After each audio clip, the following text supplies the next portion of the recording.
আমাদের হাজারীবাগের নেতা হায়দার আলী সাহেব, উনি এখন মৃত্যুর সাথে লড়াই করছেন। উনার সন্তান, উনার কনিষ্ঠ সন্তান এবং উনার স্ত্রী আমাদের সাথে উপস্থিত আছেন আপনাদেরকে বলবার জন্য তাদের কি অবস্থা।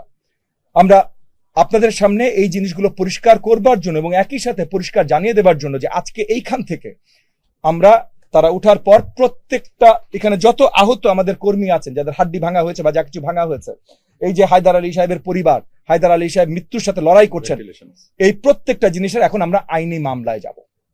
প্রত্যেকটা থানায় মামলা দেয়া হবে এবং কতগুলোতে সেন্টারে তখন প্রতিপক্ষ ক্যান্ডিডেট দাঁড়িয়ে অর্ডার দিয়েছে, সে দাঁড়িয়ে ওইখানে দাঁড়িয়ে প্রেজেন্ট দাঁড়িয়ে অর্ডার দিয়েছে এই হামলা করবার জন্য।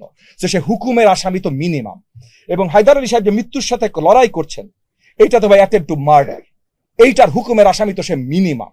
এই প্রত্যেকটা মামলা আজকে এইখান থেকে বের হয়ে আপনাদেরকে আগে জানিয়ে দিচ্ছি, যেন কেউ না বলতে পারে যে ববি হাজার যেইটা করে বা সেইটা করে। এবং আমরা অন্য কিচ্ছু করছি না ভাই, শুধুমাত্র আইনের বিচার চাইছি। এবং তবু আপনাদের বলে কয়ে চাইছি, কারণ আমরা কিন্তু সরকারে আছি, আমরা চাইলে অনেক কিছু করতে পারি, কিন্তু সেটা সুন্দরভাবে গণতান্ত্রিক প্রক্রিয়া হবে না বলে আপনাদেরকে ডেকে নিয়ে আপনাদেরকে পরিষ্কার জানিয়ে, আপনাদের কোনো প্রশ্ন থাকলে সেই প্রশ্নগুলোর উত্তর পরিষ্কার আপনাদেরকে দিয়ে তারপর আমরা মামলাগুলো দায়ের করব।